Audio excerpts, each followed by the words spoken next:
전 세계적으로 보면요, 지금도 하나님께서 직접 말씀하신다고 믿는 사람들이 수억 명이나 된다고 해요. 데이비드 디 플래시 같은 분 이야기도 있고요. 혹시 주변에서 하나님께서 내게 말씀하셨다 이런 말 들어보신 적 있으세요? 아니면 직접 그렇게 생각해 보신 적은요? 네, 정말 많은 사람들이 그렇게 믿고 또 경험한다고 하죠. 그만큼 하나님과 좀 더 생생하게 소통하고 싶어하는 마음이 크다는 뜻일 겁니다. 네, 그렇죠. 어떤 직접적인 체험을 중시하는 경향도 있고요. 맞아요. 시대적인 분위기도 좀 있는 것 같고요. 바로 그 지점인데요. 오늘 저희가 좀 깊이 들어가 볼 주제가 바로 이겁니다.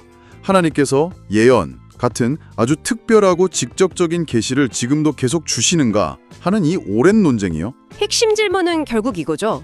성경 외에 하나님께서 오늘날에도 새로운 말씀을, 그러니까 권위 있는 말씀을 주시느냐 하는 거예요. 네, 이걸 두고 크게 보면 두 가지 입장이 맞서 왔습니다. 하나는 은사 지속론, 그러니까 방언이나 예언 같은 성령의 은사들이 오늘날에도 여전히 나타난다고 믿는 거고요. 다른 하나는 은사 중지론인데 이건 특정 은사들, 특히 예언처럼 새로운 계시를 전달하는 성격의 은사들은 초대교회 시대, 그러니까 사도 시대가 끝나면서 중단되었다고 보는 입장입니다. 오늘 저희 이야기는 주로 신학서적 개혁파 조직신학실이라는 책에 나오는 내용들을 바탕으로 할 건데요. 이 책이 제시하는 논리들, 또 성경적인 근거들을 좀 충실하게 전달해드리고 그 의미를 같이 좀 탐색해보는 데 집중하려고 합니다. 맞습니다. 그래서 이 책에 설명하는 은사 지속론의 주요 주장은 뭐고, 또 거기에 대해서 은사 중지론은 어떻게 반론을 펴는지, 특히 예언, 이게 정말 계속되는 건지 아닌지, 성경은 뭐라고 말하는지를 좀 자세히 들여다볼 거예요. 그리고 이 논의가 결국 오늘을 살아가는 우리, 바로 이 방송을 듣고 계신 여러분의 신앙과 삶에는 어떤 질문을 던지는지, 그런 실제적인 부분까지 같이 고민해 보면 좋겠습니다. 좋습니다. 자, 그럼 본격적으로 한번 들어가 볼까요? 우선 은사 지속론 쪽에서 자주 드는 근거가 있잖아요. 구약 요엘서나 사도행전 보면 하나님께서 마지막 날에는 모든 백성에게 성령을 부어주신다고, 그래서 자녀들은 예언하고 젊은이는 환상 보고 늙은이는 꿈을 꿀 거다, 이런 약속이 있지 않냐는 거죠. 네, 그렇죠. 우리가 바로 그 마지막 날을 살고 있다 이렇게 생각하는 거고요. 네, 그 약속은 정말 중요하고 또 오순절날 강력하게 성취됐습니다. 성령께서 이제 구약 시대와는 다르게 모든 믿는 사람들 안에 거하시는 그런 새로운 시대를 여신 거죠. 이건 정말 엄청난 변화예요. 그렇죠. 구약과는 정말 다른 차원의 임재죠. 하지만 그 요엘서의 예언이나 사도행전의 성취가 그렇다고 해서 모든 시대에 모든 신자가 반드시 예언 은사를 받아서 행사해야 한다, 이런 의미는 아닐 수 있다는 겁니다. 아, 그게 꼭 1대1로 연결되는 건 아니다. 네. 예를 들어 사도행전을 봐도 오순절 이후에 모든 신자가 다 예언을 한 건 아니거든요. 그리고 고린도전서 12장에서 바울 사도도 분명히 묻잖아요. 다 사도이겠느냐, 다 선지자이겠느냐 하면서 은사는 각 사람에게 다르게 주어진다고 설명하고요. 아, 그렇군요. 그러니까 오순절 성취가 모든 신자에게 보편적으로 예언 은사가 주어진다는 뜻은 아니라는 말씀이시네요. 네. 그리고 더 중요하다고 할 수 있는 지점은요.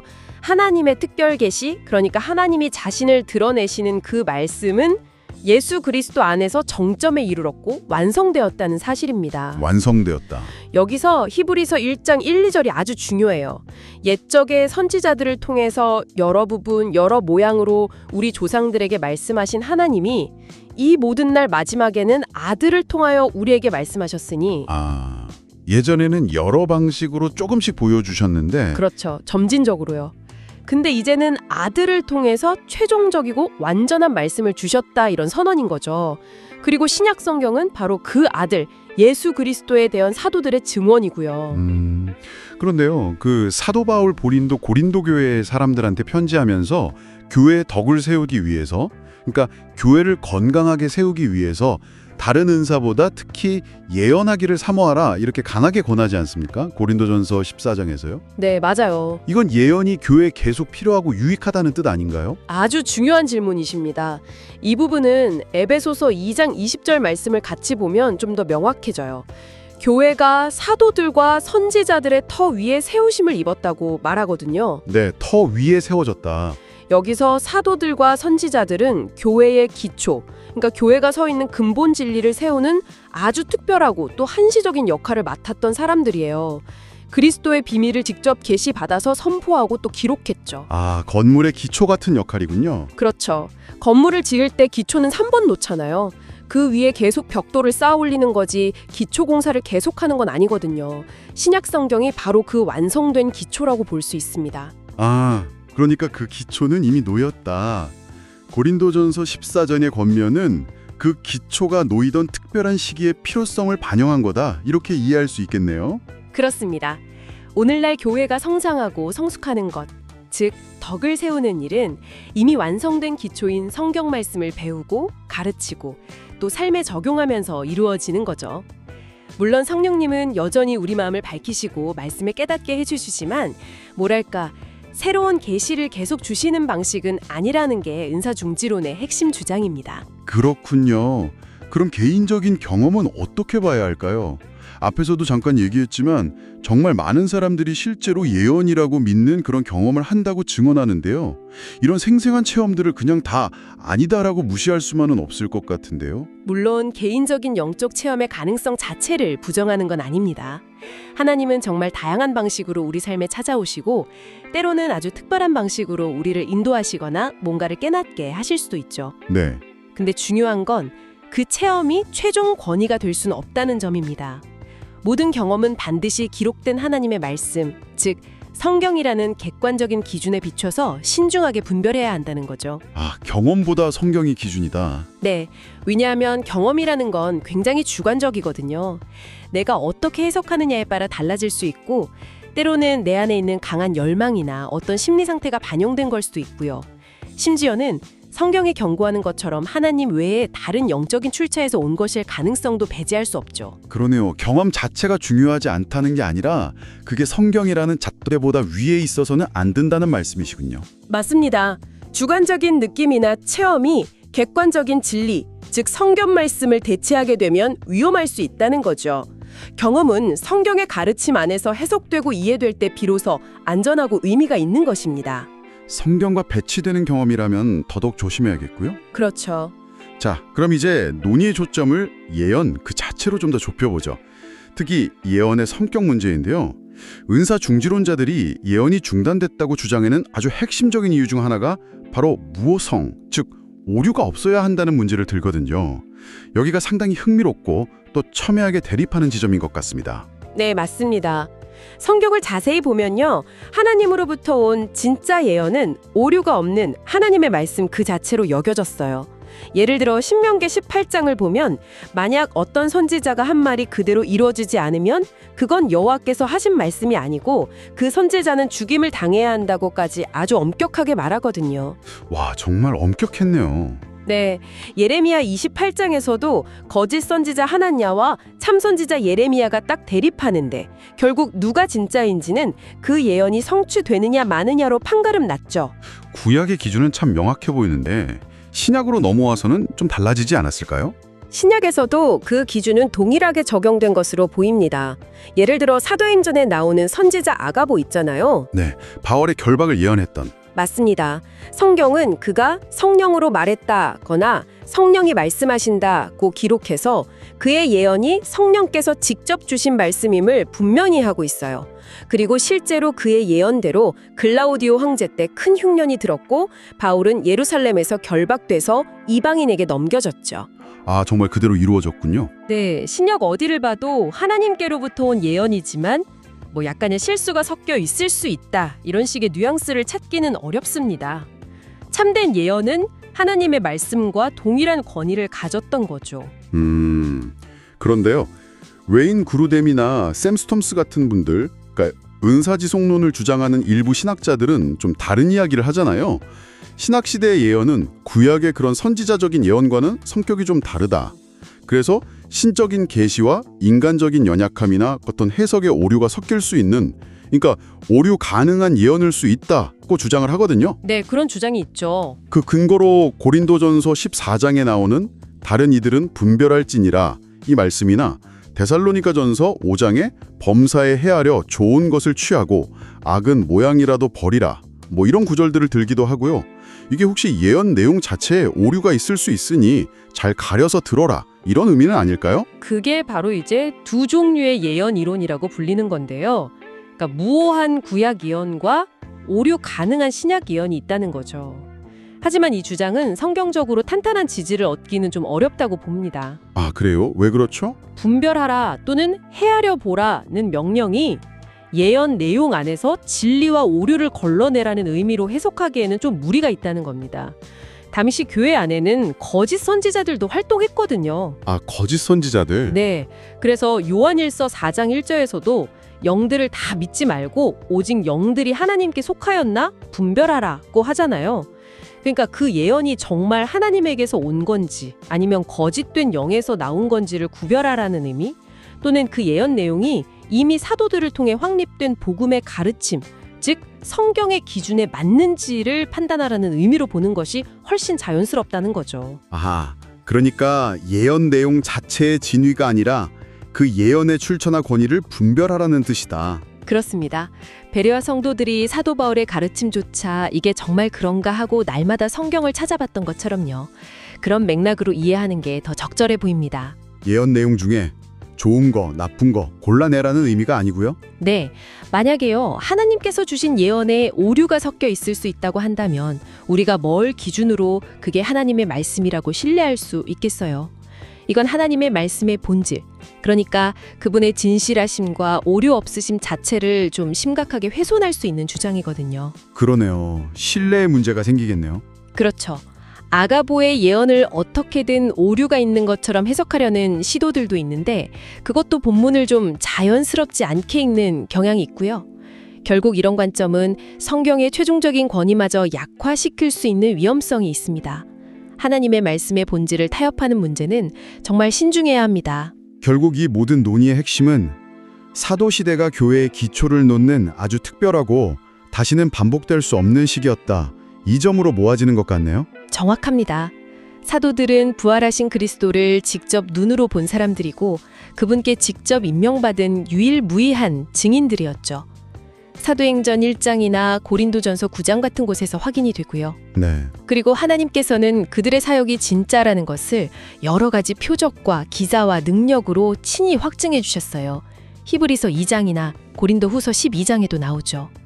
에베소서 2장 20절에서 말한 사도들과 선지자들의 터는 바로 이 신약 교회의 기초를 놓는 역할을 말하는 거고요. 그 기초는 그리스도 자신과 그분에 대한 사도들의 증언, 즉 신약 성경으로 완성되었으니 반복될 필요가 없다. 맞습니다.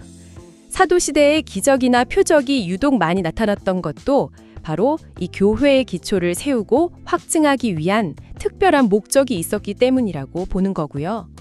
그래서 요즘 스스로 사도나 선지자라고 하면서 성경 외에 어떤 새로운 계시나 권유를 주장하는 운동들, 예를 들면 신사도 운동 같은 흐름에 대해서 좀 경계하는 목소리가 나오는 거군요. 네, 그렇습니다. 성경에서 말하는 사도가 되려면 기본적으로 부활하신 예수님을 직접 봤어야 하고 또 그리스도께 직접 임명을 받아야 하는데 오늘날에는 그 자격 요건을 충족할 수 있는 사람이 없죠. 그렇죠. 따라서 현대의 사도 주장은 성경적 근거가 좀 희박하고 종종 성경의 권위를 넘어서는 개인의 권위를 내세우거나 좀 잘못된 가르침으로 이어지는 위험성을 보여주기도 했습니다. 성경적인 사도나 선지자와는 근본적으로 다르다는 점을 분명히 할 필요가 있죠. 자, 그럼 이제까지 나눈 이 신학적인 논쟁들이요. 오늘을 살아가는 우리, 특히 이 방송을 듣고 계신 바로 당신에게는 구체적으로 어떤 의미가 있을까요? 이게 그냥 머리로만 아는 지식으로 끝나면 안 될 텐데요. 실제 신앙생활에 어떤 영향을 줄 수 있을지 좀 정리해보면 좋을 것 같아요. 네, 아주 중요한 부분입니다. 이 논의는 우리 신앙생활에 몇 가지 실제적인 교훈을 준다고 생각합니다. 첫째는 성경의 가치를 정말 더 깊이 깨닫고 소중히 여겨야 한다는 겁니다. 성경은 히브리서 1장에서도 봤듯이 그리스도 안에서 우리에게 주신 하나님의 완전하고 최종적인 특별 계시예요. 최종적인 계시다? 네. 우리 신앙과 삶에 필요한 모든 지혜와 진리가 이미 그 안에 충분히 담겨 있다는 거죠. 골로새서 2장 3절도 그런 맥락에서 볼 수 있고요. 그러니까 더 이상 어떤 새로운 계시를 찾아 헤맬 필요가 없다는 확신을 갖는 게 중요합니다. 결국 이미 우리 손에 있는 이 보물 지도를 더 깊이 파고 들어라는 말씀이시네요. 다른 새로운 걸 찾기보다요. 그렇죠.